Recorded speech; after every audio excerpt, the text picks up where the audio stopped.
Hello everyone, very nice to be here on stage with you. I've been asked to lead this discussion as an expert, as an academic.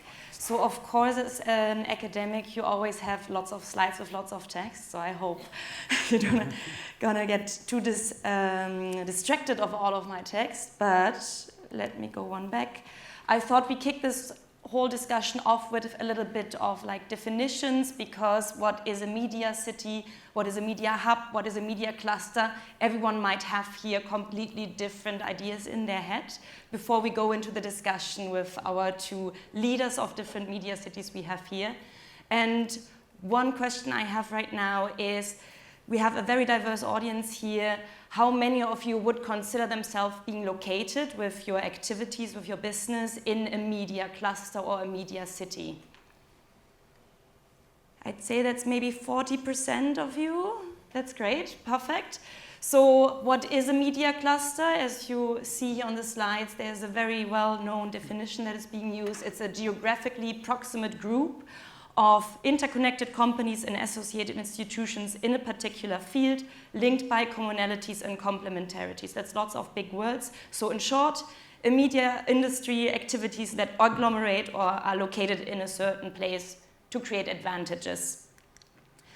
And what we see in scientific discourse and what is being discussed a lot is at the moment that we have almost like two sides of the coin. There's on the one hand the people who say we now live in a digitized society, the network society.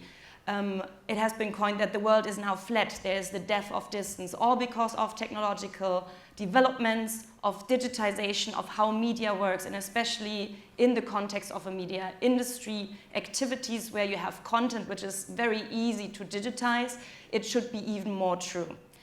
Also the idea that you might want not to locate next to your competitor. So if you have an ice cream shop, you don't open your ice cream shop next to the other ice cream shop, right? But why are we doing this in the media sector? You might ask yourself, why would I locate quite literally next to my competitor?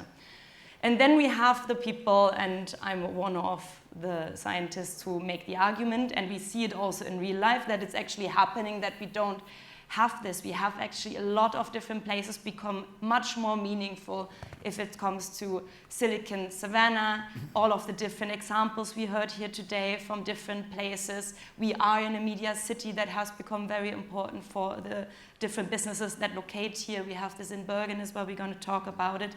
So my argument is that we don't move necessarily from a digitized global world, but into a local world. So these different hubs being internationally connected become much more important for the media industry in the last 10 years and are going to become even more important in the future.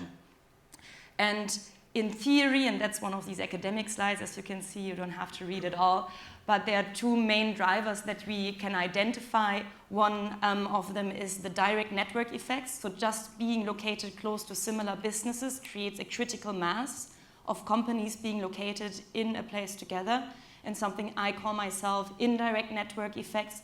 That means the more companies are located in a place, that creates maybe more infrastructure or more customers being located there, more suppliers, that also attracts again more companies, and this creates like an upward spiral of how these different places become more and more meaning. So this was basically my starting point as a discussion starter for this panel here today. And we want to explore now as the biggest question, what does the future hold for media cities? As media, our way of working and the impact of digitization shifts constantly, what does this mean for media cities and the development in the future? And I'm very happy to have here two experts with me to talk about this, who are leading on different media cities. So I'm gonna kick off the discussion of asking both of you to explain a little bit your role and the media city that you work in, and already have a little bit of like an idea how this develops and what meaning does it have for the media sector. Maybe Ketil, you can start. Well, thank you. So I work in the Norwegian media cluster, which is situated inside the media city Bergen. So that's two related but different concepts. So I'm a project manager, so my job is to facilitate the synergies across the different actors, both within the building and on a larger scale within the cluster. So the media cluster in Norway and later the MediaCity started maybe in a bit different fashion than some other media cities or clusters, because it was all happening dynamically as a result of the Norwegian government choosing to place Norway's first commercial broadcaster to Bergen. And people in Bergen are famous for not acknowledging their own limits. So establishing a national broadcaster without the necessary competence, that's a challenge. But for these people, and also speak for myself, I guess, with the same mindset, that became an advantage, because with the beginner's mindset, people didn't realize how difficult it was to start this broadcaster back in 1992. So since they had a hard time recruit people, they also recruited from adjacent industries such as IT and newspapers. And this led to a different mindset, people creating a software solution and automation, doing broadcast with a lot less people than what had been done before. So the rumor, like a fairy tale almost, spread out from Bergen that, did you hear that this small broadcaster in Norway is doing a new show with 5 persons in the control room, rather than the 35 that the national NRK is doing at the same time? This sounds incredible. So BBC, CNN, ABC started calling to Bergen and asking if they could come and see with their own eyes that this was indeed possible. And they came and they saw, and the next question was, can we buy your solution? And they couldn't, because this was in-house, but as the good merchants, the people in Bergen are, quickly started spinning off the solution as solutions for sale. And started with one company, today the biggest player in the visualization broadcast sector, this RT, with between 2,000 and 3,000 customers, as they say themselves, in all the countries of the world except North Korea. So you can't tune in on television anywhere in the world without seeing this product. So fast forward into the 2010s, there had been this kind of dynamically created cluster appearing in Bergen. And then rumors spread about what was going on here in Britain with the establishment of MediaCity UK. And a delegation with both people from the academic institutions, one of which is in the audience today, and politicians, majors of Bergen and so on, went over here to see, and I believe it was 2011 or 12, to see with their own eyes how the MediaCity could be realized. And that's when the idea of MediaCity Bergen came about specifically. How many people are now located in your MediaCity in Bergen? Yeah, I actually had to check with the people running security to have the most updated number, because this tend to go up and down, but today it's between 1,500 and 1,600 people working within the MediaCity building, which is, to be honest, it is one big building with 3 towers. It's not an entire city as you have here, but still it's the same concept on a smaller scale. And how many people work in MediaCity Salford here? It's a very good question. Thousands. Thousands as well. Yeah. I'm going to say that. So MediaCity here in Salford was one of the pioneering media cities in the world and one of the best known. And I suppose the story here starts with a great deal of bravery and vision by a property company, by a man, one person, really, who acquired the docks at Salford that had closed and stopped being this great industrial part of the northwest for some time in the late 1980s. And not until the early 2000s was there a sense that this might happen.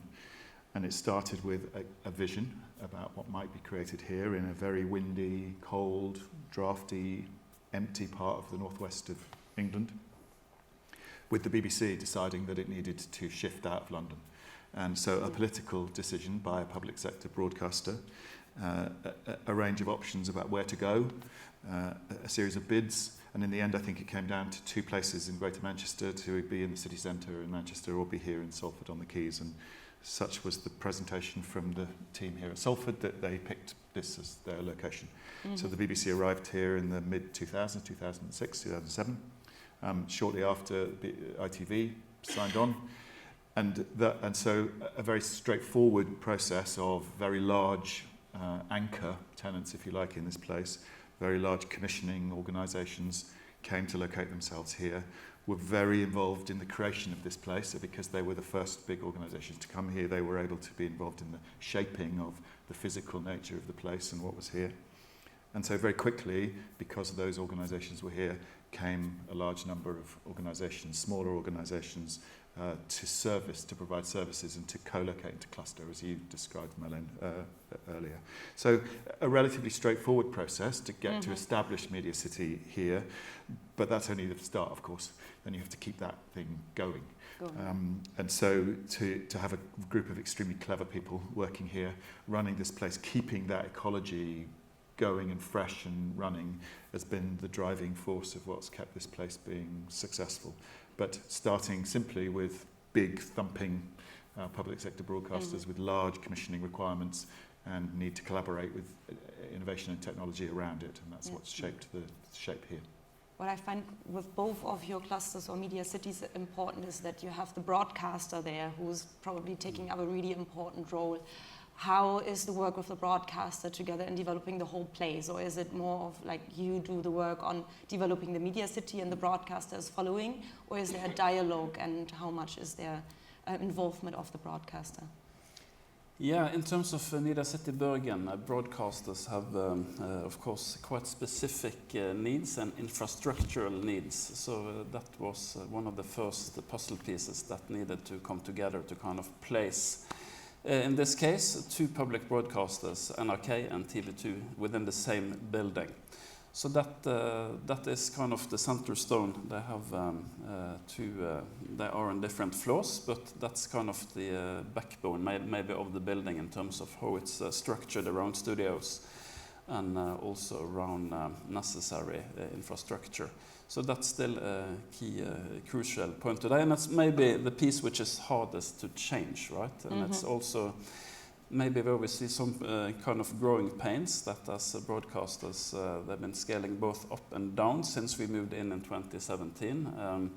We see now a great surge, uptick in the number of technically oriented people working. So that has led to some challenges in expanding actually.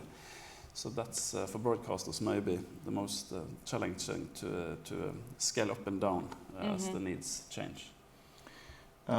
So it started early here at MediaCity. We have an organisation here called Doc10 that is a service provider, both to the large and small companies that that are located here. They're a large part of their customer base, but also they have established a business for the entire, global actually, media broadcast production industry.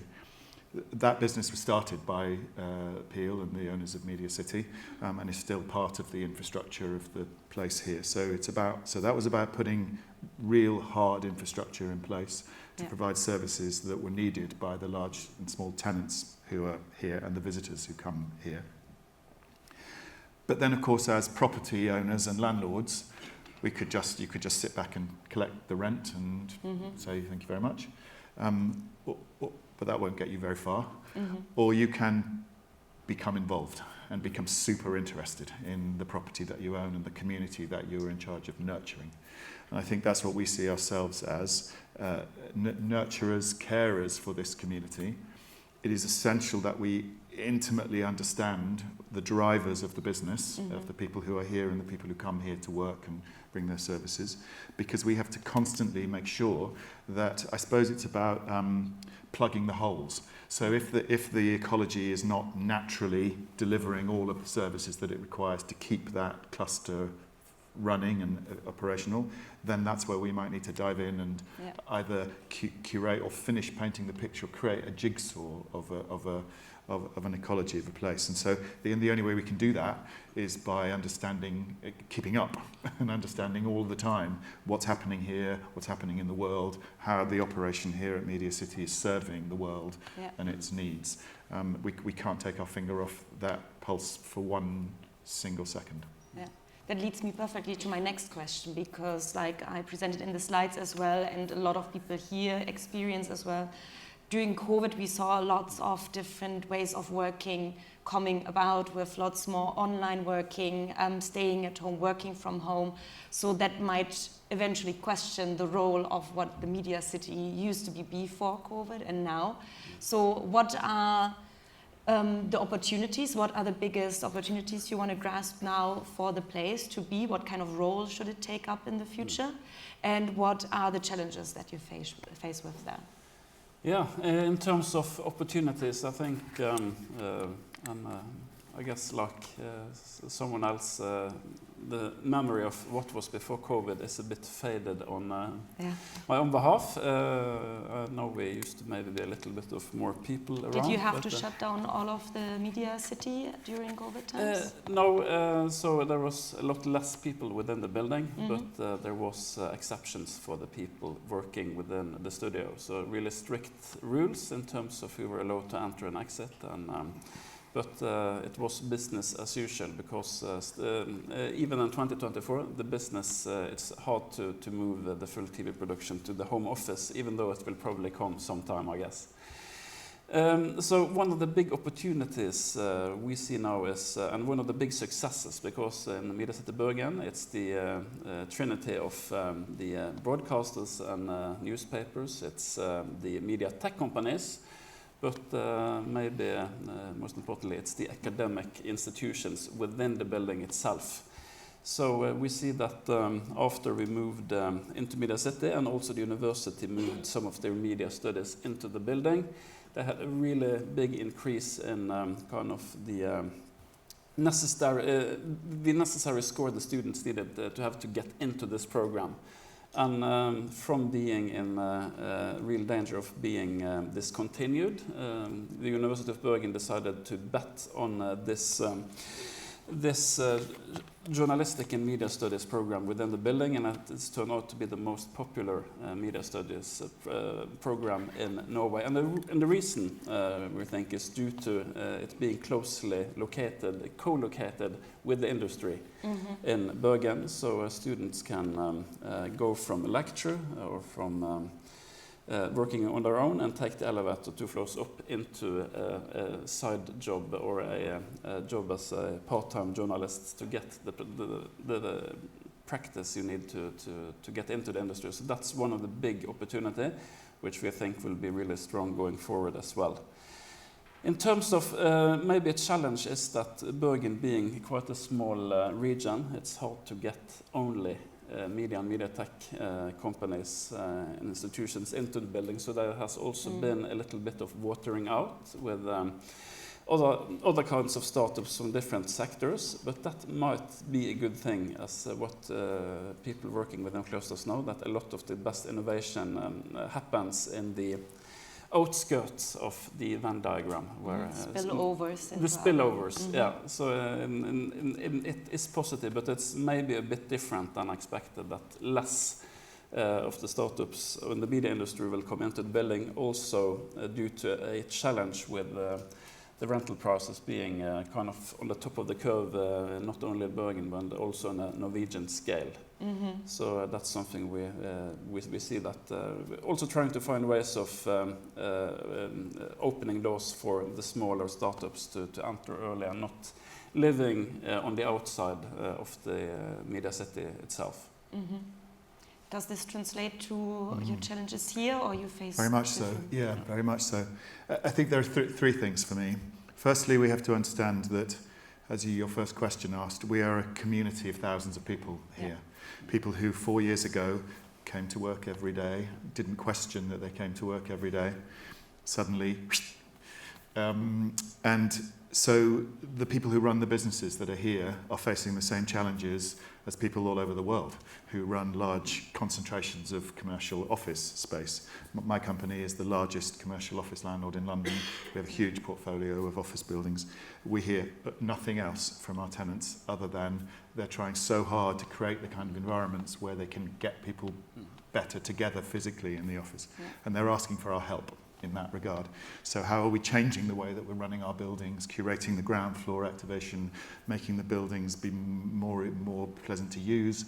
And so it is here.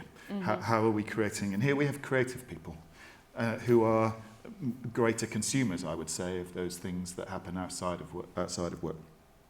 So first off, we have to understand we have a community of people, and we have to service that community and give them a good place. Secondly, media. What does it mean? I think if we had this conversation next week, it would mean something different. We're operating in a place that was conceived 15 years ago, and it has very large companies here who were the definition of media then, still now. But I think our sense here is very much focused still on broadcast media and content production. We know that the word media is a wholly different and much bigger explanation than that these days, and that companies that would never have imagined to describe themselves as operating in the media world are now driving their business innovation through the use of media. Everything from pharmaceutical companies to automotive to fashion to house building.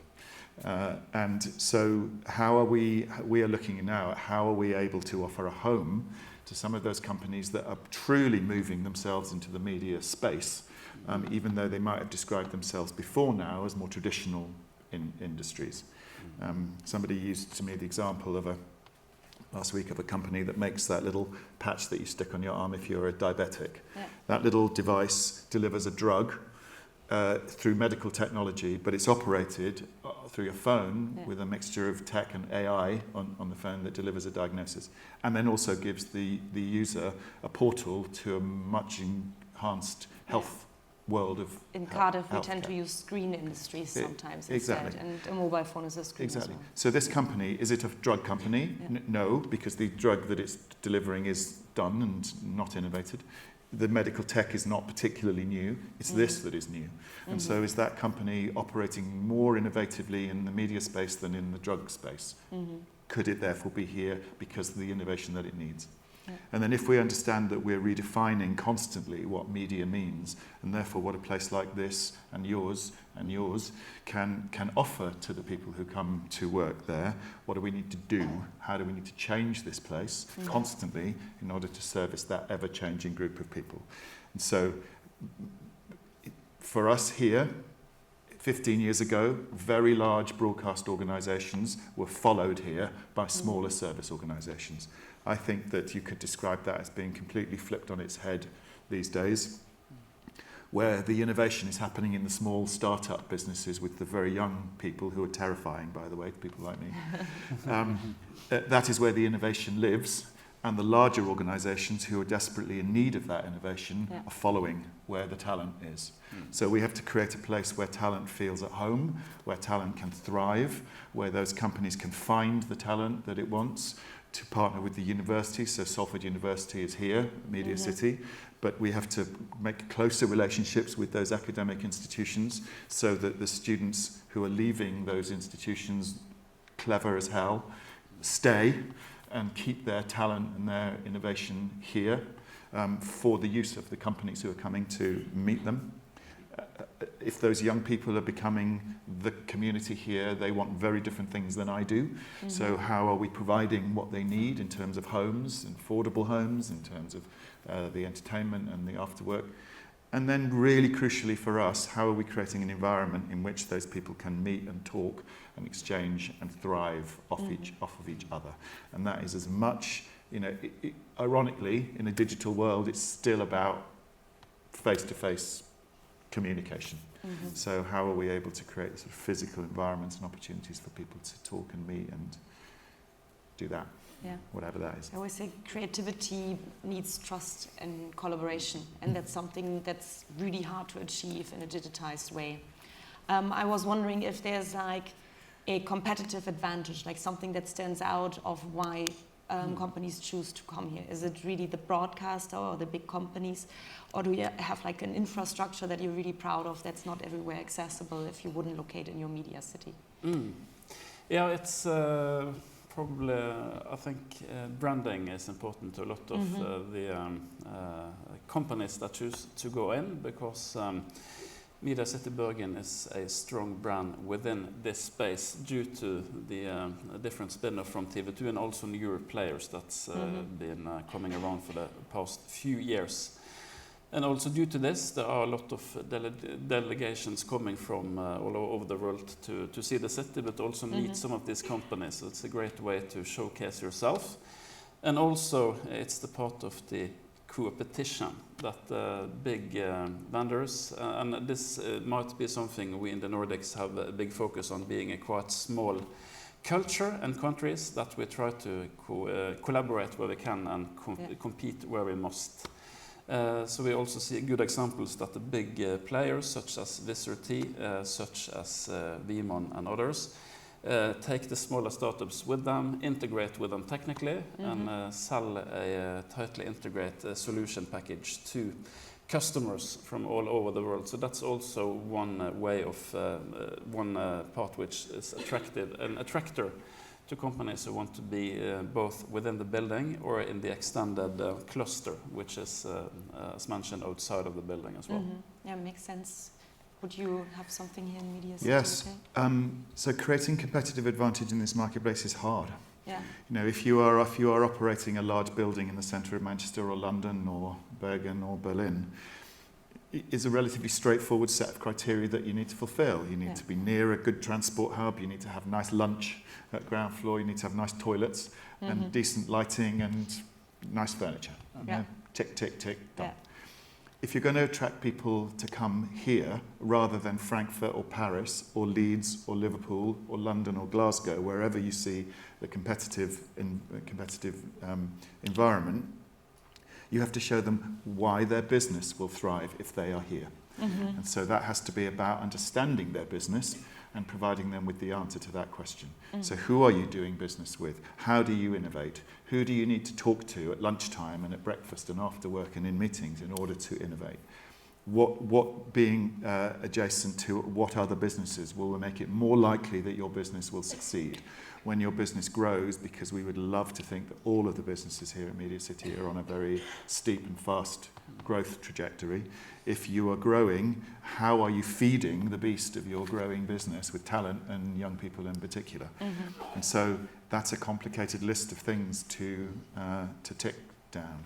And so that's our job. You know, our job as owners and runners of these places is to just get that great big long list and start at the top and work the way down to the bottom and try to create the best conditions in which somebody coming here cannot go anywhere else. You need them to be here because there is no place else where their business will be that successful. And also, just to add to that, one thing that we also see as a competitive advantage with this environment is the talent attraction part. So not only the business and branding part, but also the way that these companies have they are attracting young talent and people which might be, the media industry in Norway at least might not be competitive in terms of wages when competing with the fintech or the financial industry, but creating this ecosystem of interesting, attractive jobs with a short path from taking your education within the building and then taking the elevator into the office of an attractive company. That's also a big advantage in terms of attraction. I don't think also you've got to remember fun, right? Yeah. So, you know, if two very clever coders meet together at lunchtime, I bet you they're not talking about coding. You know, they're talking about what their girlfriend did last night and how their mortgage isn't working and whatever. And so you have to create the kind of place where those conversations happen, because that's the stuff of life that creates the kind of relationships that are meaningful and deep and allow then the work to be done. So we are as bothered here about the fun that people have who work here and live here as we care about the technical nature of their work. And I think we mustn't forget that's very important. So if you say you have to reinvent all of the time, is there any concrete plans you would like to create within the next 5 to 10 years for your bespoke media cities? Wow, that's a big question. I think solving the challenge with the changing needs of the actors, how can we better accommodate the changing needs? How can we make it cheaper for startups to enter this city? And how can we ensure that we keep attracting the top talent? That's maybe three of the key questions that I see when put at the spot. Do you already have an idea how to solve it? Like what might change? Yeah, it's. I think in terms of, as you say, the importance of not being too struck up into the physical aspect, combining virtual and physically present in creative ways, making sure that people can not have to be in the office every day, even though that has benefits, of course. And if I come back to Manchester in the next 5 years, will there be something different here? Salford. Salford, the shape of the answer is easy, the content not so much. The shape of the answer is that we have to do what the people we serve want. So we have to understand how it works. We have to keep understanding how it works changes, and therefore what's needed. And so for us, the answer is to be fast, to be nimble, to be responsive, and to always be ready to pivot. And so we have to be flexible, but it is most important that we understand what's going to happen. Because if we're going to build a new building in our place, that takes 4 years by the time we design and plan. You know, the planning process in this country, already. Not so fast. And then 2 years to build. And in the fast-moving industry that we're all talking about today, that's a lifetime. And so we have to be flexible and be able to pivot and create the conditions where we can shift quickly and respond. But it's constantly important that once we start building, we can't be, like down building. You have to be up, out, and looking, so that you are doing, but looking and making sure that what you're doing is fit for purpose. That's exciting. I haven't been to Bergen, so I'm looking forward to see the MediaCity there, and then hopefully come soon back here to see developments. So thank you very much for joining us for this panel. Thank you.